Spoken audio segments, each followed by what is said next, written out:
प्यारे बच्चों, आप सभी का फिर से कक्षा 10 विज्ञान की इस पाठशाला में स्वागत है। और पिछले एपिसोड में हम लोगों ने जो चर्चा की थी उसी को हम आगे बढ़ाते हुए आज आपसे रासायनिक अभिक्रियाओं और समीकरण के विषय में कुछ और चर्चा करेंगे। तो प्यारे बच्चों, पिछली कक्षाओं में हमने ये जाना कि हम कैसे रासायनिक समीकरणों का संतुलन करते हैं, और आज के इस एपिसोड में हम आपसे चर्चा करेंगे कि आखिर रासायनिक अभिक्रियाएं कितने प्रकार की होती हैं। तो बच्चों, चलते हैं हम चर्चा के बिंदुओं पर और हम पूरा एक रूपरेखा आपके सामने रखेंगे कि आज हमें क्या क्या पढ़ना है। जैसा कि बच्चों आप लोग स्क्रीन पे देख पा रहे होंगे कि आज हमें कुछ चीज़ों के बारे में जानकारी हम लोग हासिल करेंगे, जैसे संयोजन अभिक्रियाएं क्या हैं और ऊष्माक्षेपी अभिक्रियाएं क्या हैं, वियोजन अभिक्रियाएं क्या हैं और ऊष्मा शोषी अभिक्रियाएं क्या हैं, विस्थापन अभिक्रियाएं, द्विविस्थापन, उपचयन एवं अपचयन, और इसके बाद हम आपसे चर्चा करेंगे कि आपने क्या सीखा और साथ ही साथ हम आपको कुछ गृह कार्य भी देंगे। तो बच्चों, आप सभी लोग तैयार होंगे और हम लोग स्टार्ट करने जा रहे हैं आज का टॉपिक, जो है रासायनिक अभिक्रियाओं के प्रकारों के बारे में। और ये हमारा टॉपिक रसायन विज्ञान अर्थात जो विज्ञान के अंतर्गत एक विषय है, पाठ 1 से संबंधित है। और पाठ 1 आपका है रासायनिक अभिक्रियाएं को समीकरण और उनके प्रयोग। तो रासायनिक अभिक्रियाओं के बारे में हम जो चर्चा कर रहे हैं और उनके समीकरणों के बारे में जो चर्चा कर रहे हैं उनको हम लोग देखते हैं। तो सबसे पहले हम लोग बात करेंगे संयोजन अभिक्रियाओं की। बच्चों, जैसा कि इसके नाम में छुपा हुआ है संयोजन, अब यहाँ संयोजन का अर्थ भी हमको जानना जरूरी है। जैसा कि आप देख पा रहे हैं स्क्रीन पे कि अगर हम जल का निर्माण करते हैं तो हमको किन किन तत्वों की आवश्यकता होती है। हमने पिछली कक्षाओं में पढ़ा होगा कि इसके लिए हमें आवश्यकता होती है ऑक्सीजन की और हाइड्रोजन की। तो आप बता सकते हैं कि यहाँ पर कितने हम तत्वों को ले रहे हैं? 2 तत्वों को ले रहे हैं। और उसके बाद हमारा प्रोडक्ट क्या बन के निकल रहा है? निकल रहा है जल अर्थात H2O। तो क्या आपको यहाँ पर कुछ दिखाई दे रहा है कि हमने यहाँ पर 2 तत्वों को मिलाया और उससे हमें एक तत्व प्राप्त हुआ? तो बड़ा ही सरल है संयोजन अभिक्रियाओं को जानने के लिए। तो बच्चों, संयोजन अभिक्रियाएं, इन अभिक्रिया में 2 या 2 से अधिक अभिकारक मिलकर एकल उत्पाद बनाते हैं। तो देखिए बच्चों स्क्रीन पे यहाँ पर जो बात लिखी हुई है 2 या 2 से अधिक अभिकारक। अब ये अभिकारक क्या होता है? ध्यान रखिएगा, जो अभिक्रिया में भाग लें वो अभिकारक हैं, और अभिक्रिया के फलस्वरूप जो हमें उत्पाद प्राप्त हुआ वो हमारा प्रोडक्ट यहाँ पर निकल के आया। तो ये जल के रूप में आया। और यहाँ पर हमने क्या लिया था? यहाँ पर हमने हाइड्रोजन के मॉलिक्यूल लिए और ऑक्सीजन के लिए। ठीक है, इन दोनों के साथ में जब रिएक्शन हुई तो हमें क्या प्राप्त हुआ? जल प्राप्त हुआ। ठीक है बच्चों, ध्यान से देखिएगा। तो जब 2 या 2 से अधिक अभिकारक मिलकर एकल उत्पाद बनाए तो यहाँ पर कितने थे? 2। ठीक है, और यहाँ पर कितने बने? प्रोडक्ट हमारा क्या बना? 1। तो यहाँ से आपने देखा ये हमने क्या कर दिया? संयोजन किया। ठीक है, 2 तत्वों का संयोजन किया तो हमें एक तीसरा तत्व प्राप्त हुआ, तीसरा यौगिक प्राप्त हुआ। ठीक है, तो ये हमारा यौगिक है और ये इंडिविजुअल जो है हमारे, ये क्या है? तत्व है। ठीक है बच्चों, आगे देखिए, अगर हम कोयले को जलाते हैं तो क्या है? कार्बन। और कोई भी जब दहन होता है तो उसके लिए सपोर्ट हमारा क्या करता है? ऑक्सीजन। ये दहन में सहायता प्रदान करता है। तो अब देखिए यहाँ पर हमने 2 प्रोडक्ट को लिया, ठीक है, और इससे क्या निकला? CO2, carbon dioxide gas. आपने देखा होगा धुआं ब्लैक कलर का होता है। ठीक है, अच्छा, कुछ इंडिकेशंस आप थोड़ा सा ध्यान रखिएगा कि यहाँ पर आपने देखा होगा L लिखा है। L का मतलब लिक्विड फॉर्म है। CO2 लिखा है, ये गैस फॉर्म है। ठीक है, और जब भी कोई गैस फॉर्म होगी तो हम उसको एरो में ऊपर के रूप में भी बना देते हैं कि ये इस तरीके से फॉर्म करेगी। ऑक्सीजन को भी हम इसी रूप में बना सकते हैं। तो आप ध्यान रखिएगा, सॉलिड अगर कोई चीज़ है तो उसके सामने S लिख दिया जाता है, गैस है तो उसके सामने G लिख दिया जाता है, लिक्विड है तो उसके सामने L लिख दिया जाता है। इनको भी हम लोग ध्यान में रखते चलेंगे। चलिए बच्चों, संयोजन हम लोगों ने पढ़ लिया। अब हम लोग पढ़ेंगे ऊष्माक्षेपी रासायनिक अभिक्रियाओं के बारे में। अब ये ऊष्माक्षेपी रासायनिक अभिक्रियाएं क्या हैं, इनको भी जानना बहुत जरूरी है। जैसा कि हमने आपको बताया था कि जब कोई भी रासायनिक प्रक्रिया होती है तो उसमें कई सारे परिवर्तन होते हैं, तो उन परिवर्तनों में ऊष्मा का बहुत बड़ा रोल होता है। तो अब इस ऊष्मा को हम किस प्रकार से यहाँ पर समझेंगे कि यहाँ ऊष्मा निकल रही है या दी जा रही है, अब इसको यहाँ से हम जानने का प्रयास करेंगे। जैसा कि बच्चों हम देख पा रहे होंगे इसकी परिभाषा में कि जिन अभिक्रियाओं में उत्पाद के साथ साथ ऊष्मा भी उत्पन्न होती है उन्हें ऊष्माक्षेपी रासायनिक अभिक्रिया कहा जाता है। जैसा कि भी संयोजी अभिक्रियाओं में हमने देखा, वहाँ पर एकल प्रोडक्ट तो बना, लेकिन क्या उसमें ऊष्मा निकली? यहाँ पर तो ऊष्मा नहीं मेंशन थी। लेकिन यहाँ पर हम एक दूसरा उदाहरण आपके सामने रख रहे हैं जो प्राकृतिक गैस का दहन है, जैसे कि मीथेन। अब मीथेन का आपने देखा होगा यूज, हम लोग ब्यूटेन वगैरह का यूज करते हैं अपने सिलेंडर्स में, तो मीथेन भी एक प्राकृतिक ज्वलनशील गैस है जो ऑक्सीजन के साथ जलेगी और ऑक्सीजन के साथ जब वो दहन करेगी तो उसके साथ साथ हमको कार्बन डाइऑक्साइड और पानी और उसके साथ साथ ऊष्मा, ये तीन चीज़ें हमें प्राप्त होंगी। तो ये जो हमारी रिएक्शन है ये कौन सी रिएक्शन है? ये हमारी संयोजी अभिक्रिया है। ठीक है, देखिए 2 या 2 से प्रोडक्ट ने बनाया यहाँ पर प्रोडक्ट, ठीक है, एकल उत्पाद भी हैं, कई सारे उत्पाद भी बने, लेकिन ये दोनों का संयोजन हुआ और संयोजन के साथ साथ यहाँ पर हमें प्रोडक्ट प्राप्त हुए। अब इन प्रोडक्ट में आपने देखा होगा, ये तो प्रोडक्ट्स हमें मिले, इनके साथ साथ ये हमें CO2 मिला और ये हमें क्या मिला? लिक्विड मिला, और साथ में ऊष्मा हमारी रिलीज हुई। अब ऊष्मा जो यहाँ पे निकली, तो ऐसी अभिक्रियाएं जिनके फलस्वरूप, ठीक है, ऊष्मा प्राप्त होती है, ऊष्मा क्या होती है? प्राप्त होती है, तो वे अभिक्रियाएं क्या कहलाती हैं? वे अभिक्रियाएं ऊष्माक्षेपी रासायनिक अभिक्रियाएं कहलाती हैं। और दूसरा उदाहरण हम लोग देख सकते हैं, सब्जियों को आपने देखा होगा, कंपोस्ट खाद के लिए हम लोग काफ़ी अभियान चला रहे हैं स्वच्छ भारत के अंतर्गत, है ना।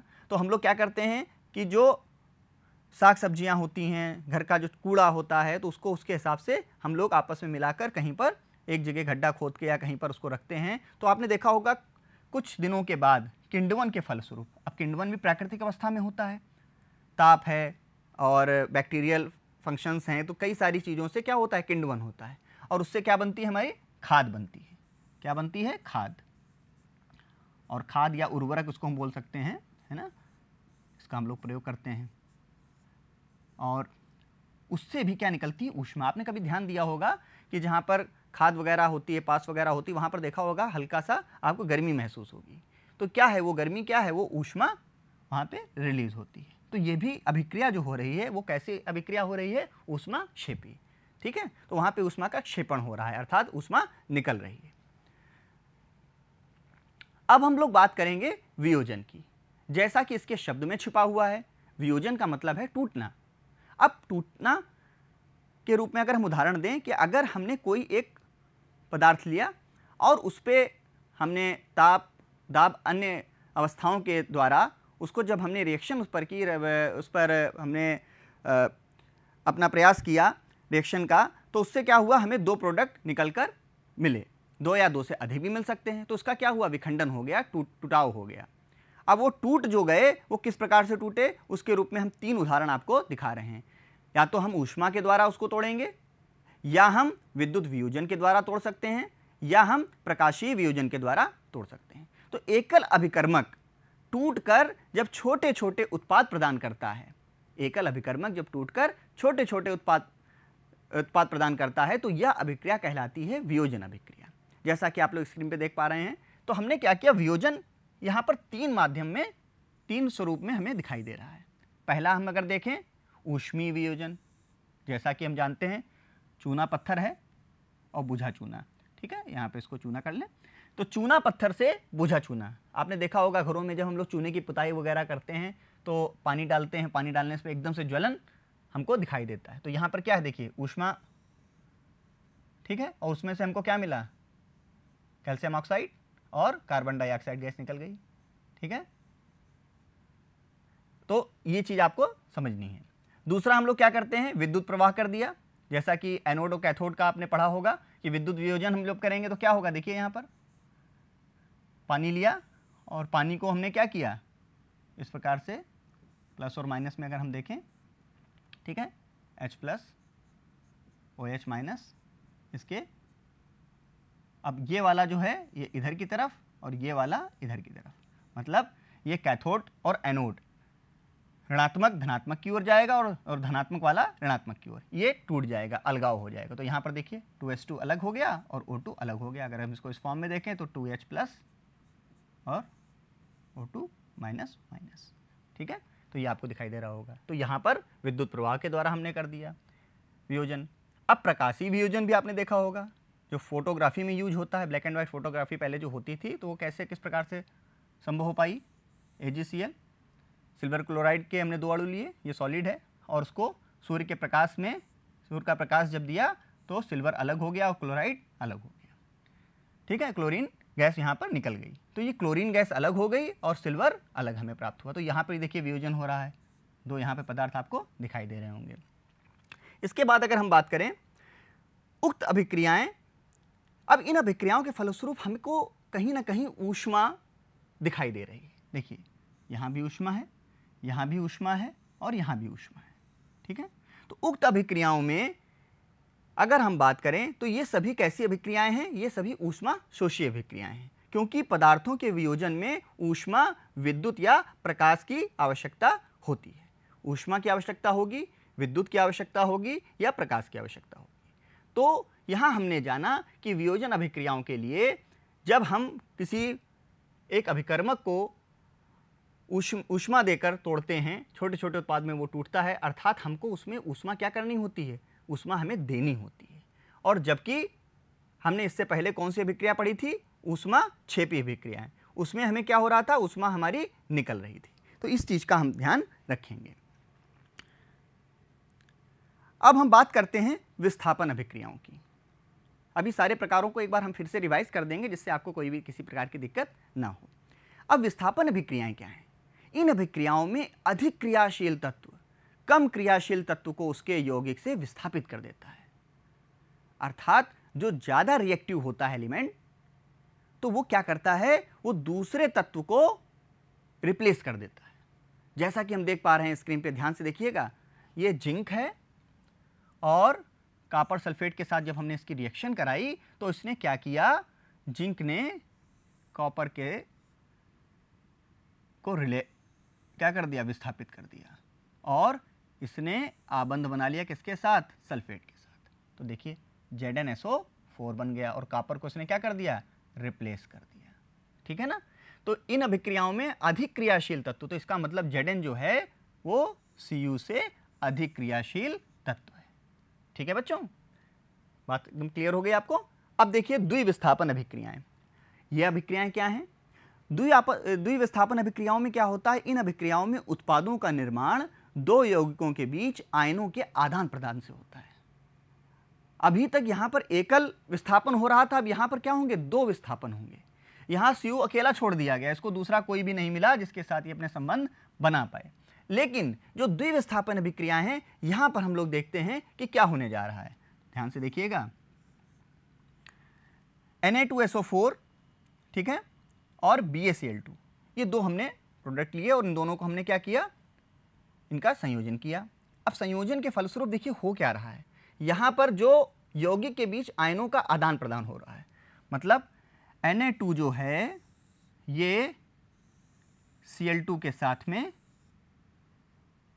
मिलेगा, ठीक है, और Ba जो है वो SO4 के साथ में रिएक्शन करेगा, ठीक है।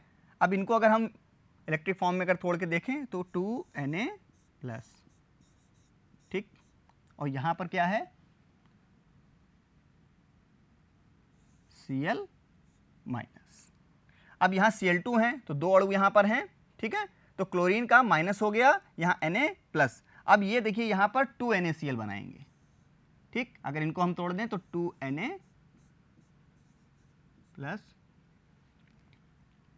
और क्लोरीन है 2Cl-, यहाँ पर बनेगा, ठीक है। तो यहाँ पर रिएक्शंस को हम लोग देखें ध्यान से, और ये इसके साथ में Na2Cl2 के साथ में हो गया और BaSO4 के साथ में, तो यहाँ पर ये इसने इसके साथ आबंध बना लिया और इसने इसके साथ, तो विद्युत संयोजन यहाँ पर आपको दिखाई दे रहा है इन दोनों का। तो यहाँ पर हम ये भी चीज़ों को देखेंगे कि किस प्रकार से बेरियम सल्फेट, तो ये हमारा जो यहाँ पर बेरियम सल्फेट के सफ़ेद अविलेय पदार्थ का निर्माण हमारा हुआ है, और ये बेरियम सल्फेट जो है हमें अभिक्रिया के अवक्षेपण के रूप में मिलता है। तो ये अवक्षेपण के रूप में जब मिलेगा तो हम इसको ऐसे एरो से प्रेजेंट कर सकते हैं। तो यह अभिक्रिया कौन सी, अवक्षेपण अभिक्रिया भी कहलाती है। तो अवक्षेप हमें यहाँ पे प्राप्त हुआ, और दूसरा हमें क्या प्राप्त हुआ, लवण प्राप्त हुआ। तो इस अभिक्रिया में दो यौगिकों के बीच आयनों का आदान प्रदान हुआ। तो सोडियम के साथ में क्लोरीन जुड़ गया और सल्फेट के साथ में बेरियम जुड़ गया। ठीक है, तो यहाँ पर इस चीज़ को हमको समझने की आवश्यकता है। अब हम लोग बात करेंगे उपचयन की। ये कैसी अभिक्रियाएं हैं और इसमें क्या होता है। उपचयन, जब किसी पदार्थ में ऑक्सीजन की वृद्धि हो जाती है, अर्थात ऑक्सीजन उसमें क्या हो जाए, इंक्लूड हो जाए, बढ़ जाए। और दूसरा, जब किसी पदार्थ में हाइड्रोजन का ह्रास हो जाए, अर्थात हाइड्रोजन निकल जाए। ऑक्सीजन बढ़े और हाइड्रोजन निकल जाए। देखिए आपके सामने हमने एक ये रिएक्शन ली हुई है, कार्बन के साथ में ऑक्सीजन की रिएक्शन हमने कराई। तो यहाँ पर क्या हो रहा है, ऑक्सीजन क्या हो रहा है, ऐड हो रहा है, ऐड हो रहा है ना, जैसा कि इसमें लिखा हुआ है, ऑक्सीजन की वृद्धि हो जाती है। ठीक है, दूसरे वाले में भी देखिए कॉपर के साथ ऑक्सीजन का कराए तो यहाँ पर भी क्या हो रहा है, ऐड हो रहा है। यहाँ पर देखिए ये दोनों ऐड थे। ठीक है, अब ध्यान से देखिएगा, सी कॉपर ऑक्साइड के साथ में हाइड्रोजन की जब हमने रिएक्शन कराई और जब इसको हीट किया तो कॉपर के साथ में जल मिल रहा है, लेकिन ये हाइड्रोजन यहाँ पर रिलीज हो रहा है, हाइड्रोजन जो है इससे विलग हो रहा है, हाइड्रोजन का क्या हो रहा है, ह्रास हो रहा है। ठीक है, तो ये वाली अभिक्रिया उपचयन कहलाई। तो एक बार फिर से समझें, यहाँ पर क्या होना चाहिए, ऑक्सीजन ऐड होना चाहिए जबकि हाइड्रोजन जाना चाहिए। ठीक है, ये जुड़ेगा और हाइड्रोजन निकल जाएगा या उसका ह्रास हो जाएगा। तो ये प्रकार की जो अभिक्रियाएं होती हैं ये हमारी हैं उपचयन। ठीक है, अब हम लोग आगे चर्चा करेंगे अगली स्लाइड में। अपचयन, अब देखिए उपचयन पढ़ा और इसमें क्या है, अपचयन। अब इसमें जस्ट उसके अपोजिट है। इसमें क्या होगा, इसमें किसी पदार्थ में ऑक्सीजन का ह्रास हो जाता है, और जबकि उपचयन में क्या हो रहा था, ऑक्सीजन की वृद्धि हो रही थी। जब किसी पदार्थ में हाइड्रोजन की वृद्धि हो जाए, अब आपके सामने एक रिएक्शन जो दिखाई दे रही है, अब इसमें जरा ध्यान से देखिए। यहाँ पर क्या है, ऑक्सीजन जुड़ा हुआ है और ऑक्सीजन यहाँ पर क्या हो रहा है, जा रहा है, ऑक्सीजन क्या हो रहा है, ह्रास हो रहा है। लेकिन दूसरा क्या है, जब किसी पदार्थ में हाइड्रोजन की वृद्धि हो जाती है, अब यहाँ पर क्या है, हाइड्रोजन की वृद्धि भी तो हो रही है, इसमें जुड़ा हुआ है, और जब हम रिएक्शन को देखते हैं तो यहाँ पर हाइड्रोजन निकल भी रहा है। अब इससे पहले वाली रिएक्शन में हमने देखा था। तो यहाँ पर आप अगर ध्यान से देखें तो उपचयन भी हो रहा है और अपचयन भी हो रहा है। तो ऐसी रिएक्शंस को हम लोग रेडॉक्स रिएक्शन बोलते हैं, इस चीज़ का ध्यान रखिएगा। तो उपचयन, इसके पहले वाली अगर हम ध्यान से देखें, ये देखिए यही वाला है ना, CuO plus H2 Cu plus H2O। तो अभी हम लोगों ने किसमें पढ़ा था, उपचयन में, और यही चीज़ यहाँ पर आपको दिखाई दे रही है अपचयन में। तो जिनमें अपचयन और उपचयन दोनों होते हैं, दोनों अभिक्रियाएं हो रही हैं, तो वहाँ पर उन रासायनिक अभिक्रियाओं को हम लोग बोलते हैं रेडॉक्स रिएक्शंस। ठीक है, तो यहाँ पर आगे बढ़ते हैं और हम ये देखेंगे कि हमने ओवरऑल आज क्या सीखा और क्या जाना। आपको स्क्रीन पे दिखाई दे रहा होगा, और इससे पहले शुरुआत से हम एक बार फिर से आपको पूरा जोड़ देते हैं। चर्चा के बिंदुओं में हमने क्या क्या पढ़ा, संयोजन अभिक्रियाएं एवं ऊष्माक्षेपी अभिक्रियाएं, वियोजन अभिक्रियाएं एवं ऊष्माशोषी अभिक्रियाएं, विस्थापन अभिक्रियाएं, द्विविस्थापन अभिक्रियाएं, उपचयन एवं अपचयन।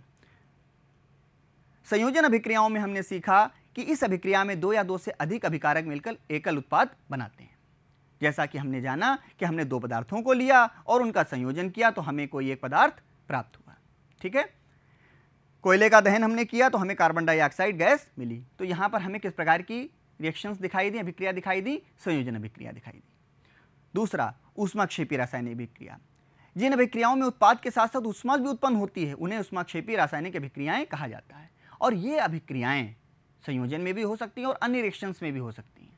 ठीक है, तो इस चीज़ का थोड़ा सा यहाँ पर ध्यान रखिएगा। जैसे कि प्राकृतिक गैस का हम दहन करेंगे तो यहाँ पर कई सारे उत्पाद बन रहे हैं, एकल उत्पाद के यहाँ पर ये नहीं है कि मैंडेटरी के एकल उत्पाद ही बने, लेकिन यहाँ पर जो सबसे महत्वपूर्ण है इसमें क्या निकल रहा है, ऊष्मा निकल रही है। तो जहाँ पर ऊष्मा रिलीज हो वो है हमारी ऊष्माक्षेपी रासायनिक अभिक्रियाएं। और जहाँ पर ऊष्मा को हमको देना पड़े, किस लिए देना पड़े, किसी पदार्थ को, किसी अभिकारक को छोटे छोटे उत्पाद प्रदान करने के लिए हमें ऊष्मा उस पर खर्च करनी पड़े, तो वैसी अभिक्रियाएं हमारी कहलाती हैं ऊष्मा शोषी। ठीक है, क्योंकि उसमें हमें ऊष्मा का शोषण होता है। ठीक है, तो यहाँ पर आप देखिए उस वियोजन अभिक्रियाओं में हमने बताया था कि कोई एकल अभिकर्मक जो है टूटकर छोटे छोटे उत्पाद बनाता है। जैसे ऊष्मीय वियोजन के द्वारा हम कर सकते हैं इसको, विद्युत वियोजन के द्वारा कर सकते हैं, प्रकाशीय वियोजन। ऊष्मीय वियोजन का मतलब है कि किसी चीज़ को हीट कर दें, विद्युत का मतलब है करंट हम फ्लो कर दें, प्रकाशीय वियोजन जैसे प्रकाश की किरणों के द्वारा हम कई सारी थेरेपी वगैरह भी करते हैं। तो इन सब चीज़ों को हमको ध्यान रखना है, उनके हमने आपको उदाहरण दिए। तो ऊष्मा क्षेपीय अभिक्रियाएं और ऊष्मा शोषी अभिक्रियाएं दोनों आपके समझ में आ गई होंगी। विस्थापन अभिक्रियाओं के बारे में हमने बताया था कि ज़्यादा जो रिएक्टिव क्रियाशील तत्व होगा वो क्या करेगा, कम क्रियाशील तत्व को क्या करेगा, आइसोलेट कर देगा। जैसे कि यहाँ पर Zn ने Cu के साथ किया और खुद उसने सल्फेट के साथ में रिएक्शन कंप्लीट की। तो यहाँ पर ध्यान रखिएगा। अब द्विविस्थापन अभिक्रियाएं, जहाँ पर क्या होता है कि इस अभिक्रिया में उत्पादों का निर्माण दो यौगिकों के बीच आयनों के आदान प्रदान से हो। अब दो यौगिकों के बीच आयनों मतलब आपस में परस्पर एक दूसरे को उन्होंने बदल दिया। जैसे सोडियम क्लोरीन के साथ में हो गया, NaCl के साथ उसने लवण बना लिया, और बेरियम ने सल्फेट के साथ में बना लिया। तो बेरियम सल्फेट का सफेद अविलेय पदार्थ मिला और वो क्या था, अवक्षेपण के रूप में मिला। तो ये अभिक्रिया हमारी अवक्षेपण अभिक्रिया भी हो गई। ठीक है, इसके आगे देखते हैं उपचयन। जैसा कि हमने बताया उपचयन में क्या है कि इसमें ऑक्सीजन की वृद्धि हो जाती है। उपचयन में क्या होता है, ऑक्सीजन की वृद्धि हो जाती है और हाइड्रोजन की क्या हो जाता है, ह्रास हो जाता है। उदाहरण हमने आपको कई सारे दिए, जैसा कि आप स्क्रीन पे देख पा रहे हो। देखिए, ठीक है, यहाँ ऑक्सीजन क्या हो रहा है, ऐड हो रहा है, यहाँ पर भी ऐड हो रहा है, लेकिन हाइड्रोजन यहाँ पर बाहर जा रहा है, अर्थात ह्रास हो रहा है इसका। लेकिन हम दूसरा जब देखें, अपचयन की बात करते हैं, तो यहाँ पर क्या होता है, ऑक्सीजन का ह्रास हो जाता है और जबकि हाइड्रोजन इसमें ऐड हो जाता है। तो आप यहाँ पर देखिए, यहाँ पर हाइड्रोजन आपको ऐड दिखाई दे रहा है। ठीक है, और क्या हो रहा है, ऑक्सीजन का ह्रास हो रहा है। लेकिन दूसरे फॉर्म में अगर हम ध्यान से देखें तो यहाँ पर ऑक्सीजन का भी ह्रास होता हुआ दिखाई तो दे रहा है, साथ ही साथ यहाँ पर हाइड्रोजन भी, ऑक्सीजन भी जुड़ रहा है। तो ये दोनों प्रकार की रिएक्शंस आपको दिखाई दे रही हैं इसमें, अर्थात इसमें उपचयन भी हो रहा है और अपचयन भी हो रहा है। तो ऐसी रिएक्शंस को हम लोग क्या बोलते हैं, ऐसी रिएक्शंस को हम लोग बोलते हैं रेडॉक्स रिएक्शंस। बच्चों, हमने आज क्या सीखा, इस पर हम लोग चर्चा करेंगे। हमने संयोजन अभिक्रियाओं के बारे में जाना और वियोजन अभिक्रियाओं के बारे में जाना। तो संयोजन अभिक्रियाएं जो कई पदार्थ मिलकर एकल उत्पाद बनाएं, कई सारे अभिकर्मक मिलकर एकल उत्पाद बनाएं, तो वो हमारी कहलाती हैं वियोजन अभिक्रियाएं, संयोजन अभिक्रियाएं। लेकिन जहां पर वियोजन अभिक्रियाओं की बात करते हैं तो वियोजन अभिक्रियाएं संयोजन अभिक्रियाओं के विपरीत होती हैं। वियोजन अभिक्रिया में एकल पदार्थ वियोजित होकर दो या दो से अधिक पदार्थ देता है, जैसा कि आप स्क्रीन पर देख पा रहे होंगे। जिन अभिक्रियाओं में उत्पाद के साथ साथ ऊष्मा का भी उत्सर्जन होता है उन्हें ऊष्माक्षेपी अभिक्रियाएं कहते हैं। जिन अभिक्रियाओं में ऊष्मा का अवशोषण होता है उन्हें ऊष्मा शोषी अभिक्रियाएं कहते हैं। जब कोई तत्व दूसरे तत्व को उसके यौगिक के साथ विस्थापित कर देता है, विस्थापन अभिक्रिया होती है। द्विविस्थापन अभिक्रिया में दो अलग अलग परमाणु या परमाणुओं के समूह आयन आपस में एक दूसरे को आयन प्रदान करते हैं। अवक्षेपण अभिक्रिया से अविलेय लवण प्राप्त होता है। अभिक्रिया में पदार्थों से ऑक्सीजन या हाइड्रोजन का योग अथवा ह्रास भी होता है। ऑक्सीजन का योग या हाइड्रोजन का ह्रास ऑक्सीकरण या उपचयन कहलाता है। ऑक्सीजन का ह्रास या हाइड्रोजन का योग अपचयन कहलाता है। अब बच्चों, हम आपको देने जा रहे हैं कुछ गृह कार्य, होमवर्क, जैसा कि आपके सामने स्क्रीन पर दिखाई दे रहा है, और आप इसको अपने मोबाइल से इसकी फ़ोटो खींच लें और इसको एक बार ज़रूर देख लें और इसको जरूर करें घर पे, और किसी भी प्रकार की कोई समस्या हो तो उसको हम लोग क्वेरी आपकी देंगे। तो बच्चों, चलते चलते हम आपको कुछ बातें बताना चाहेंगे और ये चाहेंगे कि आप लोग घर में सुरक्षित रहें, स्वस्थ रहें और पूरी तरीके से मन लगा के पढ़ाई करें। और अच्छे से हमें हर चीज़ का ध्यान रखना है। मास्क जरूर लगाना है अगर घर से बाहर जाना है। पहली तो कोशिश हमको ये करनी है कि हम घर से बाहर ना जाएं, ठीक है। और अगर घर में भी रहें तो हम हर चीज़ों का पालन करें जैसा कि हमको निर्देश मिले हुए हैं, और पूरे मन से पढ़ते रहें। हमने जो काम आपको दिया, इससे पहले भी हमने कुछ आपको पहले एपिसोड में जो बातें बताई थी उनको भी हम देखेंगे, उनको भी जानेंगे। और एनसीईआरटी की वेबसाइट पर हम जाएंगे, यूपीएमएसपी की वेबसाइट पर हम जाएंगे, वहाँ पर एनसीईआरटी की कई सारी आपको बुक्स मिलेंगी। आप उनके पीडीएफ फॉर्म को अपने डाउनलोड कर सकते हैं। आप उनको जब डाउनलोड करेंगे तो उसमें बहुत अच्छे अच्छे प्रयोग दिए हुए हैं रसायन के, और वो इतने अच्छे प्रयोग हैं आपको अपने घर में भी कर सकते हैं। लेकिन हाँ, इस चीज़ का ध्यान रखिएगा, सावधानी जरूरी है। कुछ चीज़ें प्रयोगशाला में ही संभव हैं, लेकिन कुछ ऐसे प्रयोग हैं जो हम लोग अपने घरेलू दैनिक जीवन में कर सकते हैं। तो उनको हम पढ़ेंगे, समझेंगे और उनको करने का प्रयास करेंगे। कई सारे अभ्यास भी उसमें दिए हुए हैं। हमने तो छोटा सा एक पार्ट अभ्यास का आपके सामने रखा, ये भी एनसीईआरटी की ही उन बुकों से हमने लिया है। तो आप उनके पीडीएफ्स को अच्छे से डाउनलोड कर सकते हैं, अच्छे से पढ़ सकते हैं और अपनी समस्या का समाधान भी पा सकते हैं, क्योंकि उसमें बहुत ही सरल भाषा में चीज़ें लिखी हुई हैं।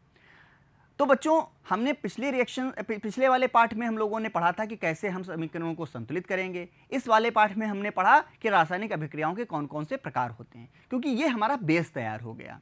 अब हम जब अगले पाठों की तरफ बढ़ेंगे तो कहीं ना कहीं हमें यह पता होगा कि एक रासायनिक समीकरण मानक रूप से किस रूप में होती है, या उसकी क्या प्रकृति होती है, या वो किस प्रकार से होती है।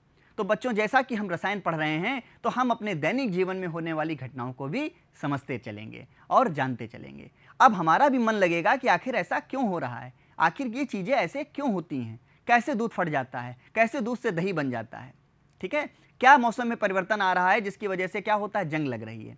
तो प्यारे बच्चों, मुझे आशा है कि आपका ये आज का एपिसोड अच्छे से सफलतापूर्वक संपन्न हुआ है और आपको बहुत अच्छे से समझ में भी आया होगा। और इसी तरीके से हम आपको हर प्रकार कुछ नई बातें, कुछ नई जानकारियां भी लेकर आएंगे, और अगले अंक में फिर हम लोग मिलेंगे आपसे। और ये जो दोनों टॉपिक हमने एक ही टॉपिक के दो भाग थे, इन दोनों भागों पर हमने आपसे जो चर्चा की है उस चर्चा को अच्छे से समझिएगा, जानिएगा, क्योंकि जानकारी जितनी हम रखेंगे, जिज्ञासा जितनी रखेंगे, अपने मन में जितना विषय के प्रति गंभीरता और प्रेम और समर्पण रखेंगे, वो विषय हमें बहुत अच्छे से समझ में आएगा।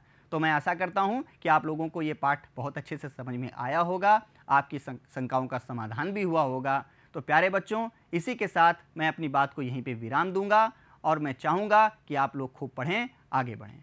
जय हिंद, जय भारत।